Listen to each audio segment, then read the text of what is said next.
deux tendances sur l'actualité, sur un phénomène.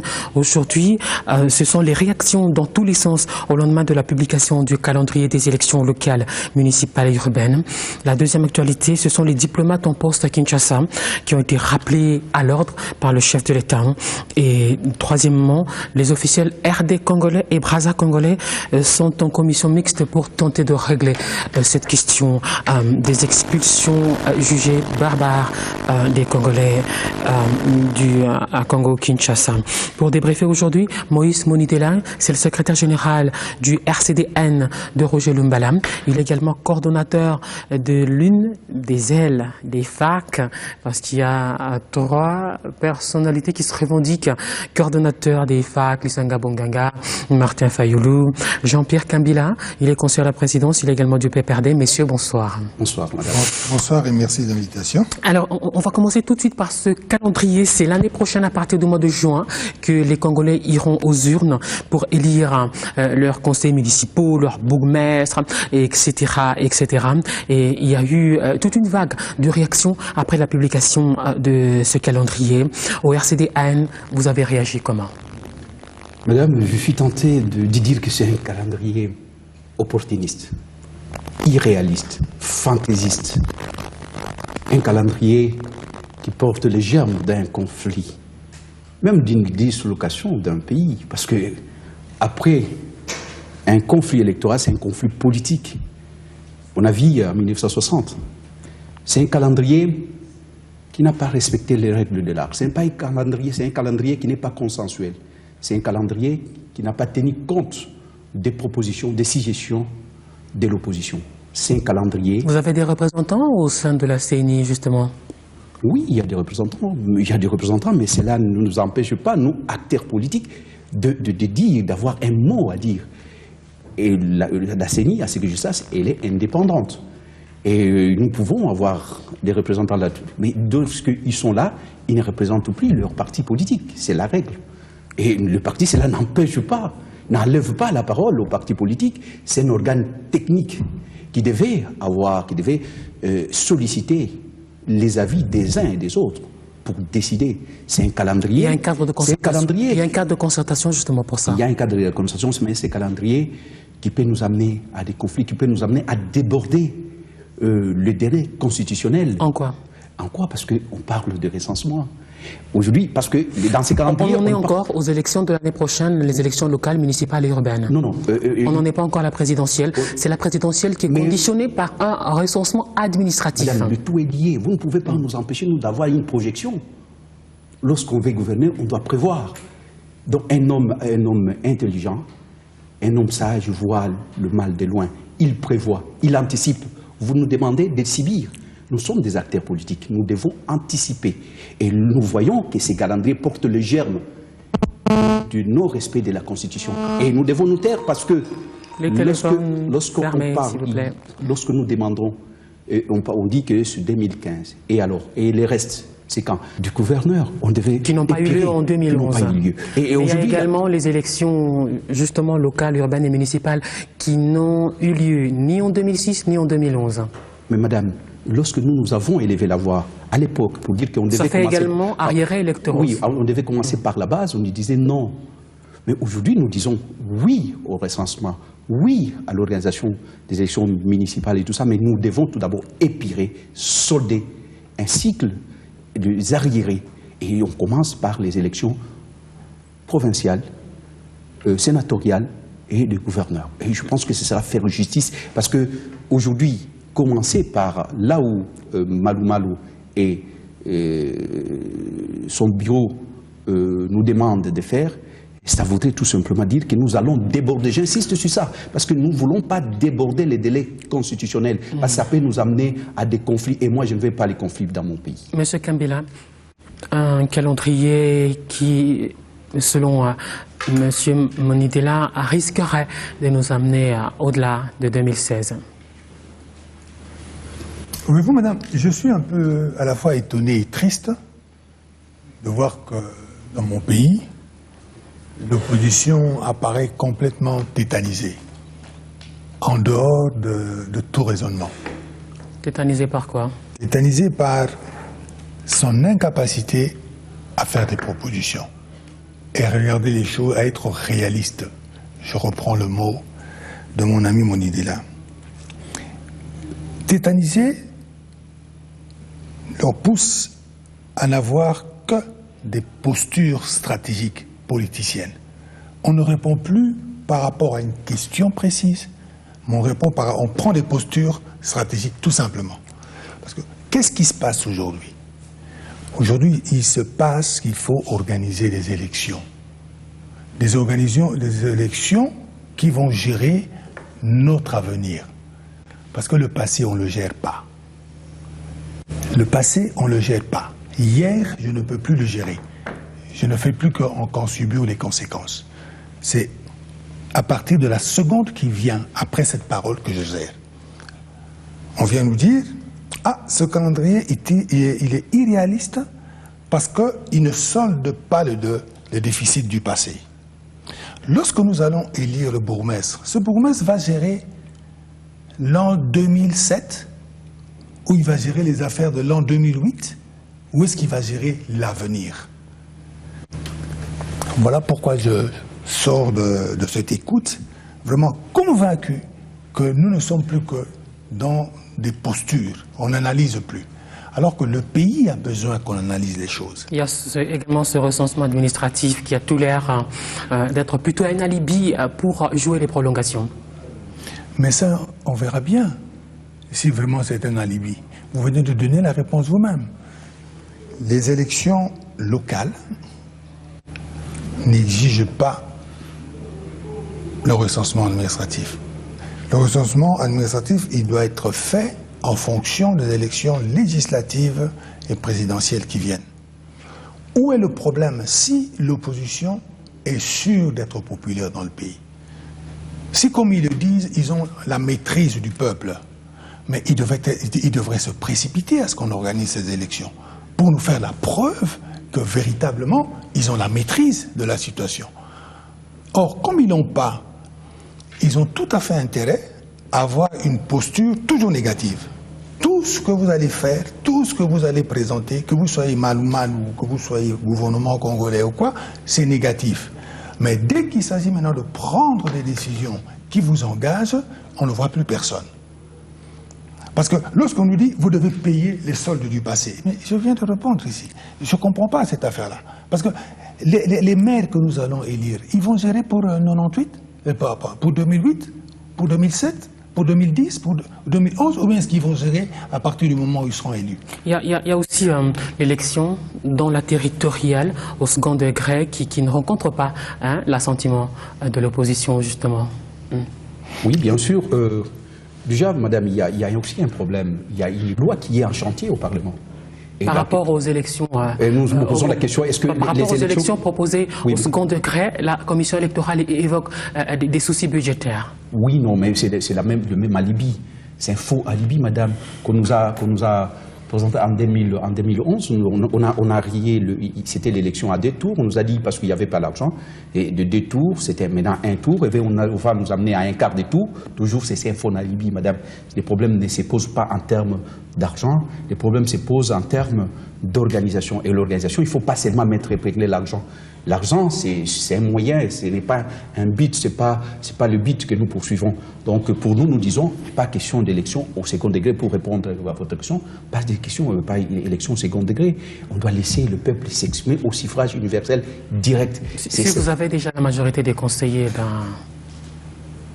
Non, nous disons qu'il faut, parce que ça sera tripatouiller la Constitution ne le prévoit pas. Et pourquoi aujourd'hui... La Constitution ne prévoit pas quoi? Ne prévoit pas l'élection au second degré. Au suffrage indirect? Ne prévoit pas... Non, je suis tenté de dire, ne prévoit pas l'élection au suffrage indirect. Par rapport à ce qu'ils ont proposé, par rapport aux députés provinciaux. Ça ne prévoit pas. Ça ne prévoit pas au second degré. À moins que je me trompe, au jour d'aujourd'hui, les députés provinciaux sont élus au suffrage universel direct. Mais on veut maintenant passer du suffrage universel direct au suffrage indirect. Et c'est que nous disons non. Et toutes les élections jusque-là, c'est passé au niveau du suffrage direct. Mais le fait de faire les élections au niveau du suffrage indirect, c'est une façon de tripatuer les constitutions. Il faut tout d'abord commencer par changer la Constitution. Et nous ne voulons pas cela parce que nous disons qu'on ne change pas la Constitution à la veille d'une compétition. On ne change pas les règles du jeu à la veille d'un tournoi de football ou de basketball. Nous disons que s'il y a changement, nous disons la Constitution, ce n'est pas la Bible, moins encore les Corans. On peut changer une Constitution, mais c'est le pouvoir qui sera mis en place, les pouvoirs élus. Une fois élus, ils peuvent organiser les recensements, il peut organiser tout ce qu'on veut, changer la Constitution, ça se fait, mais pas à la veille. Parce qu'il ne faut pas qu'on nous prête des intentions que nous ne voulons pas qu'il y ait une élection transparente, libre et démocratique. Il ne faut pas qu'on nous prête des intentions que nous ne voulons pas qu'on organise la société. Il ne faut pas parce qu'ils disent que nous nous arrêtons à des postures stratégiques. Ce n'est pas une posture stratégique. Lorsque nous disons ça, lorsque nous proposons, nous disons oui au recensement, mais pas les recensements. Maintenant, les pouvoirs, le président élu, une fois élu, il peut organiser le recensement, il peut organiser les élections municipales, locales et urbaines. C'est ce que nous disons. Monsieur Kambila, pas question d'un recensement tout de suite, de son point de vue. Ça m'étonne parce que dans ce pays, nous avons une loi. Et la loi fondamentale, elle s'appelle Constitution. Tout ce que nous devons faire, parce que nous nous sommes battus pendant de nombreuses années dans ce pays pour avoir un état de droit. Donc tout ce que nous devons faire, nous devons nous référer à la Constitution. Est-ce que la Constitution prévoit, oui ou non, des élections directes et indirectes? Je réponds oui. Malheureusement, je n'ai pas la Constitution ici pour donner l'article exact. Mais je mets ma main à couper que c'est prévu dans la Constitution. Puisque c'est prévu, personne ne peut dire « vous ne pouvez pas le faire, vous ne devez pas le faire ». Ça, c'est déjà un. Deuxièmement, non seulement on se met dans des postures... Mais s'il vous plaît, nous avons fait des élections dans ce pays et les députés provinciaux étaient élus au suffrage indirect ou direct? À moins que je me trompe. Ils étaient élus jusque-là au suffrage direct. Et pourquoi maintenant on doit changer la règle du jeu avant une compétition? C'est ce que nous sommes dans. Quoi qu'il en soit, la Constitution ne l'interdit pas. La Constitution le permet. L'article 220 consacre que le principe du suffrage, le principe universel, du suffrage universel en fait. Voilà, pas direct ou indirect. Universel. Voilà. La Constitution, elle fixe la règle générale et la loi, c'est une loi de mise en œuvre. Comment est-ce que ce principe qui est prévu dans la Constitution sera mis en œuvre? La loi qui a été, sous laquelle nous avons voté en 2006, elle a mis en œuvre les élections de 2006.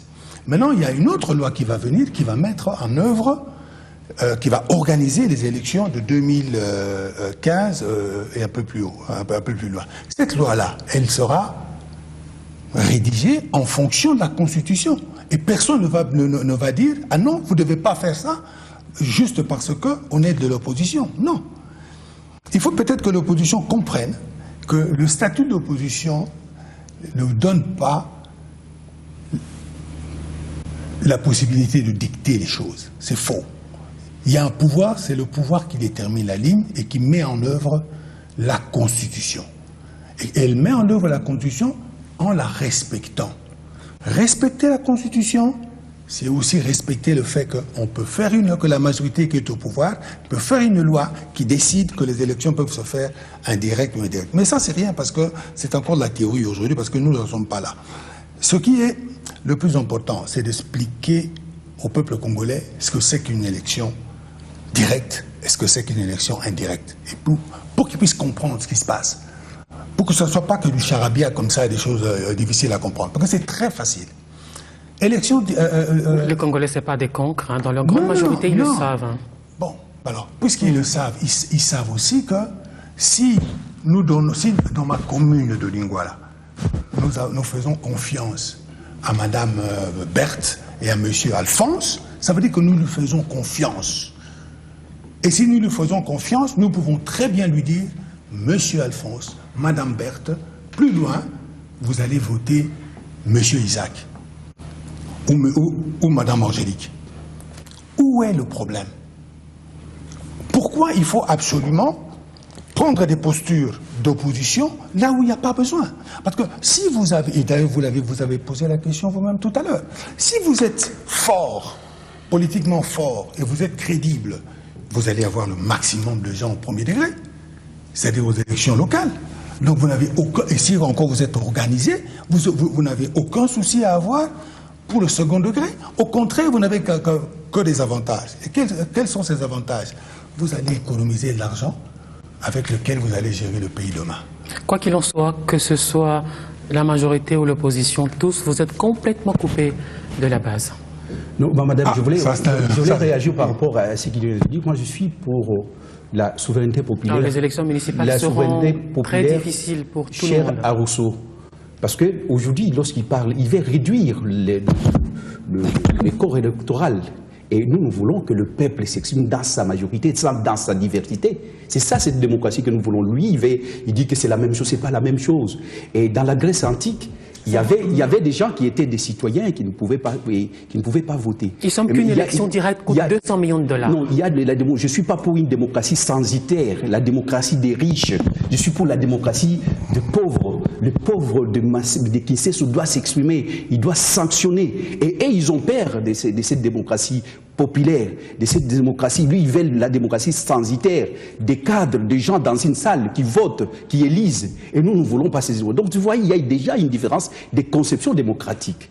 Et par rapport à ceux qui vous dites que nous sommes à côté de la plaque, et ils sont à côté de la plaque en proposant... Coupés de la base. En proposant ces genres de démocratie. Vous voyez, vous avez bien compris qu'ils ne veulent pas, ils ne sont pas en phase avec le peuple, et ils craignent qu'il puisse y avoir une démocratie à suffrage direct, où la population s'exprime, parce qu'ils seront sanctionnés par rapport à ceux qui sont donnés, parce qu'ils sont incapables de nourrir la population, ils sont incapables d'apporter les poulets ou les minimums à l'assiette du plus de minutes. Alors, cette autre question, croyez-vous que la commission électorale aujourd'hui devrait s'y prendre comment pour avoir les moyens de faire mieux que 2011? Mais il faut déjà commencer par consulter. Il faut consulter. On ne peut pas décider d'autorité d'une manière unilatérale. Ils doivent continuer à consulter et les conseiller en démocratie. Mais elle vous consulte? Non, madame. Je vous dis bien que par rapport au calendrier, nous sommes surpris. Vous avez enregistré. Il y a eu une feuille de route. Vous avez enregistré des protestations. Il y a eu une feuille de route publiée depuis le début de cette année ou même l'année dernière, si je ne m'abuse. Une feuille de route qui annonçait le calendrier électoral. Une feuille de route qui contenait des propositions, des hypothèses. Et vous avez eu tout le temps pour les examiner et faire des propositions. Je suis en train de répondre à votre question. La CENI doit écouter, doit consulter. Il ne doit pas prêter l'oreille à un seul groupe, à un seul famille émis des observations sur la feuille de route? Oui, madame, nous avons émis des observations. C'est que je suis en train de dire. Nous avons dit qu'il y a des arriérés. Mais pourquoi vous dites que vous avez été surpris par ce calendrier? Des arriérés électoraux, nous avons cru qu'ils vont tenir compte de nos suggestions, de nos propositions. Mais malheureusement, pour eux, la CENI, au jour d'aujourd'hui, c'est comme si elle écoutait tout simplement une famille politique. Et c'est la tendance, c'est ce qui caractérise la CENI d'aujourd'hui. Et nous voulons que la CENI puisse être l'église au milieu du village, qui puisse écouter, puisse consulter, qui puisse tenir compte des réalités de notre pays. Parce que cette CENI dirigée par Malou Malou, c'est une CENI, chat échaudé, crée l'eau froide. Vous savez bien qu'il y a eu une élection dans ce pays où Malou Malou était obligé de publier des élections dans un char de combat. C'est pour dire que la situation n'était pas... Pourquoi? Non, il a été conduit à la télévision d'État en char de combat. Et c'est une situation normale? Oui, mais il n'avait pas été... Donc, nous sommes en droit aujourd'hui de nous poser la question, de douter sur la capacité de Malou Malou d'organiser des élections. On était en pleine guérilla. Et surtout que Malou Malou, moi je vous ai suivi, je suis suivi à une émission, on a posé à Malou Malou la question, vous êtes du PPRD. Tout le monde sait bien que Malou Malou, il est apparenté PPRD. Et comment vous voulez que nous ne puissions pas évoquer, nous ne pouvons pas élever la voix, nous ne pouvons pas dénoncer? Vous avez déjà vu sa carte d'adhésion du PPRD? Oui, il y a eu des gens qui l'ont dit, qui l'ont démontré, qui étaient même conseillers. Sa carte d'adhésion? Il était même conseiller. Vous avez vu sa carte d'adhésion? À la présidence. Hein, et donc, vous avez vu sa carte d'adhésion? Madame, j'ai dit des choses avec beaucoup sérieux possible, avec beaucoup de minutie lorsque je parle, parce que Malou Malou a travaillé pendant très longtemps avec le pouvoir en place, le pouvoir actuel, et il y a même des accointances. Il y a même des familiarités avec ces pouvoirs. Et cela ne peut pas nous empêcher de nous poser la question sur la crédibilité de cette CENI, surtout de la partialité de cette CENI, ou sur l'impartialité. Donc nous nous posons ces questions. Est-ce que Malou Malou sera cet arbitre-là qui va rendre le verdict et sans complaisance, avec beaucoup d'objectivité? Nous sommes en train de nous poser cette question. C'est quoi cette fonction officielle qu'on lui soupçonne par rapport à la présidence? Je sais qu'il a été recteur de l'université du Graben à Butembo, il a été longtemps curé dans une paroisse en France, il avait représenté la société civile au dialogue intercongolais de Sun City, et puis, bon, peut-être qu'il y a une fonction que nous, on ne connaît pas. Madame, monsieur l'abbé Malou Malou est une personnalité publique, connue, dont le curriculum est connu. Il n'y a pas une seule ligne Malou Malou, conseiller la présidence de la République. Ça, c'est un. Deuxièmement, je connais tous les conseillers qui ont travaillé autour du président de la République depuis qu'il a commencé. Je les connais tous. Je suis capable de vous en fournir la liste, si c'est nécessaire. Bien. Mais j'aimerais quand même... il faut que les Congolais sachent que la CENI actuelle... Il ne fait même pas partie des conseillers occultes? C'est quoi un conseiller occulte? À chaque fois que quelqu'un... Mais il y a des gens qui parlent avec le président de la République et qui sont dans l'opposition. Et qui sont sérieusement dans l'opposition. Personne ne les soupçonne. Un président de la République qui doit pouvoir parler avec tous ses compatriotes lorsque l'occasion se présente. Que Malou Malou ait parlé avec le président de la République sur tel ou tel sujet. Qu'il ait fait partie de telle ou telle délégation. C'est un Congolais, un homme intelligent, d'une sagesse que personne ne conteste, d'une spécialité dans cette matière-là internationalement reconnue. Pourquoi on ne pourrait pas faire appel à lui quand c'est nécessaire? Pourquoi il faut absolument limiter l'accès au chef de l'État à ceux qui sont de son camp politique? C'est pas aussi... Mais j'aimerais quand même réagir sur une chose. Premièrement, il faut répéter et le dire clairement, parce qu'il faut que le Congolais le sache, que la CENI est composée des personnalités issues de toutes les forces politiques de ce pays. Comme Malou Malou là-dedans, c'est le président et non pas le dictateur. La CENI n'appartient pas à l'abbé Malou Malou. Ce que Malou Malou vient dire, c'est le fruit d'un travail fait en commun par les enfants de ce pays et issus de tous les partis. Ça, c'est une première chose. Il y a une deuxième chose que nos amis et compatriotes de l'opposition doivent savoir. Consultez. Lorsque vous allez en consultation, vous n'allez pas à la dicter. Okay.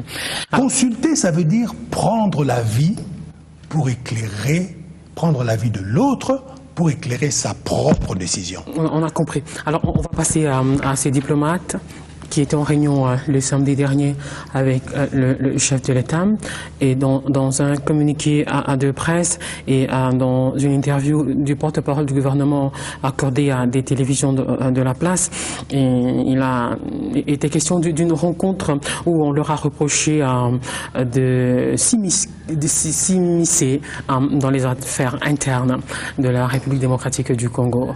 Monsieur Monidela. Madame, lorsque j'ai suivi cette rencontre, j'étais sidéré. Je disais que le président Kabila a été mal inspiré.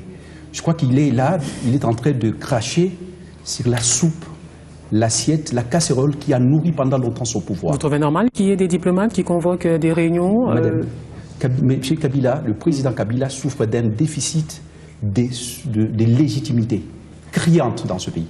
Il a fallu cette communauté internationale pour lui donner la crédibilité de son pouvoir, pour accréditer, je peux dire, entre guillemets, son pouvoir. Parce que c'est un pouvoir qui était, comme je dis, c'est déjà un pouvoir titubant, qui était tutubant, aujourd'hui finissant. Attendez, suivant votre logique, qu'il les appelle à une réunion pour leur remonter les bretelles, ça veut dire qu'il n'a rien à voir avec leur soutien à sa légitimité. Et ça voudrait dire qu'aujourd'hui, que Kabila aujourd'hui est sur le banc des accusés.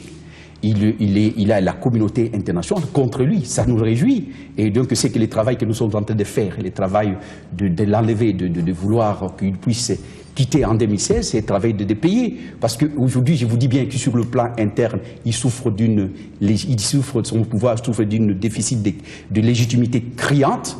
Et sur le plan international aussi, nous, ça nous réjouit. Je crois que moi, j'aurais préféré le président Kabila puisse continuer avec son calme légendaire, qui parfois déroute ses adversaires, qui continue de faire une sortie et rater une sortie. Et je crois que c'est une sortie malencontreuse et qui aujourd'hui montre à suffisance qu'il est aujourd'hui honni par la communauté internationale, qui hier, cette communauté internationale a soutenu un pouvoir tutubant et aujourd'hui finissant. J'aurais voulu que le président Kabila puisse hausser les tons pour les problèmes de l'Angola. L'Angola qui est en train de pomper notre pétrole.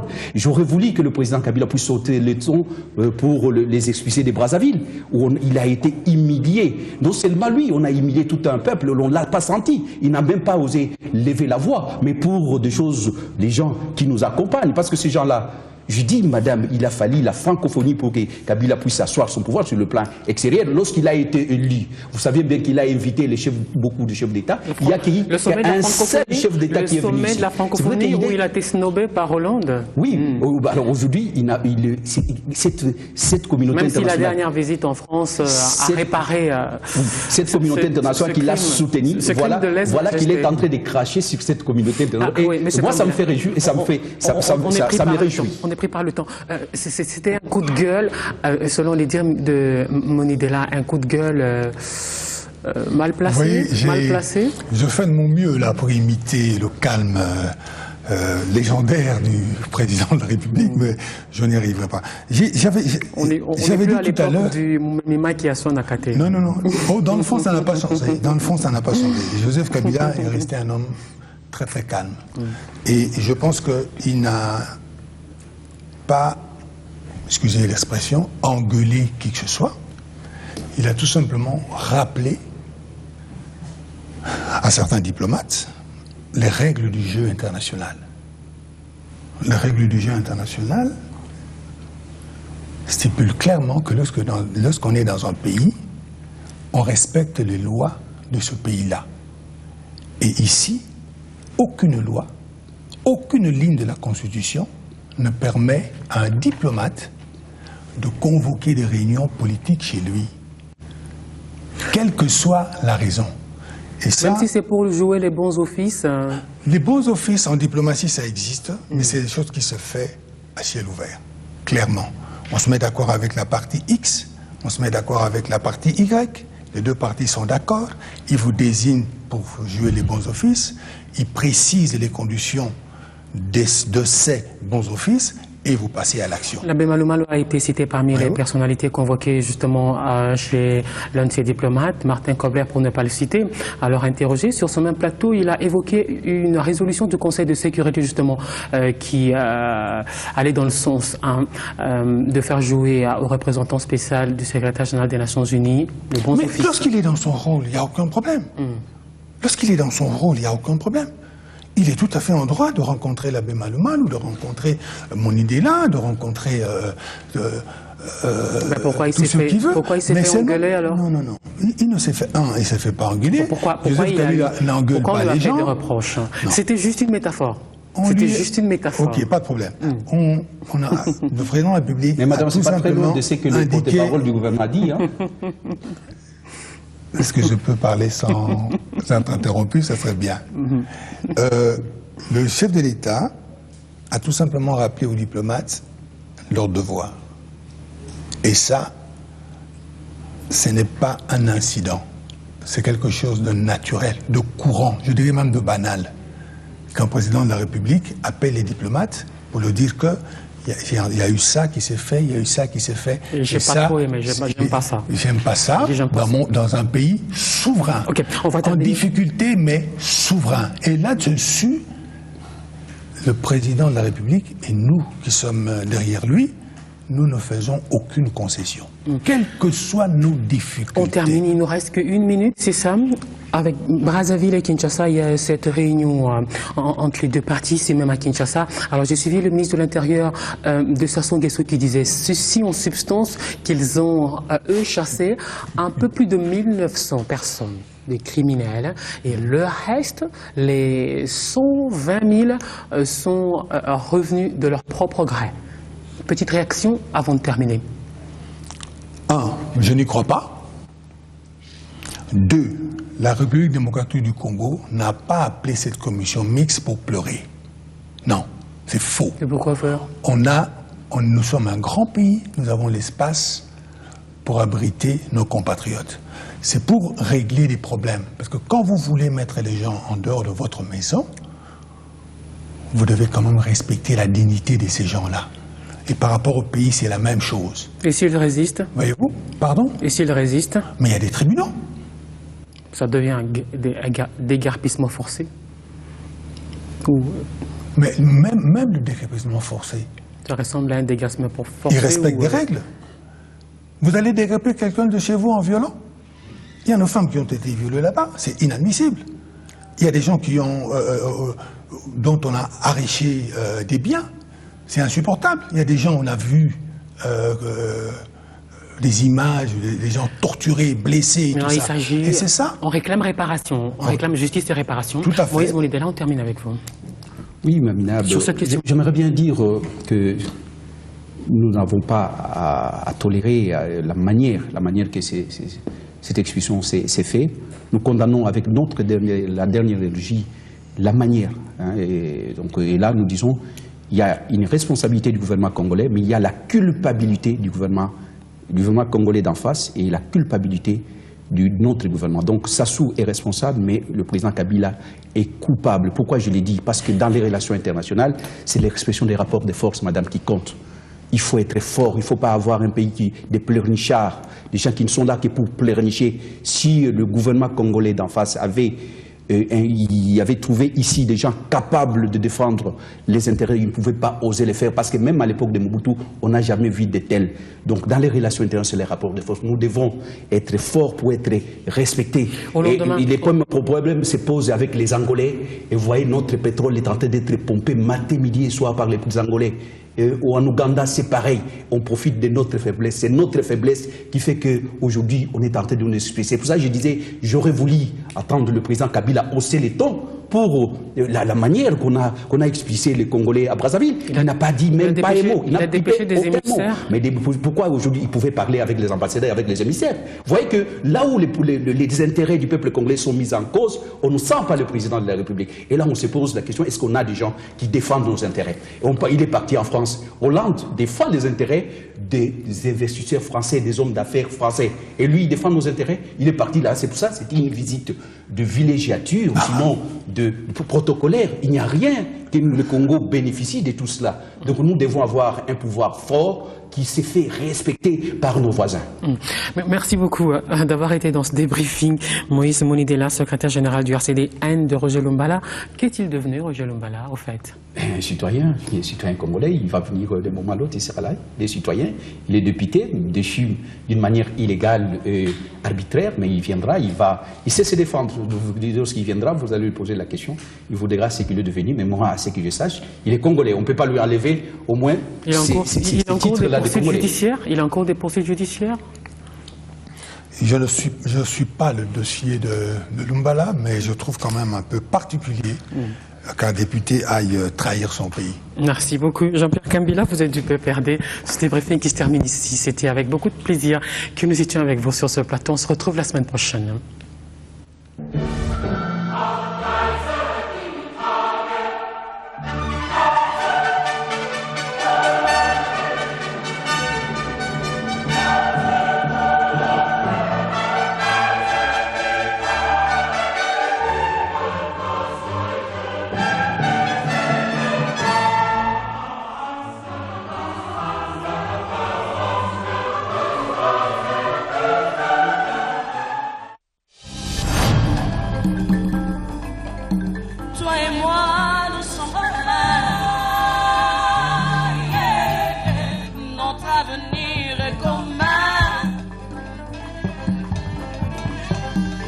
Ensemble on s'en sort.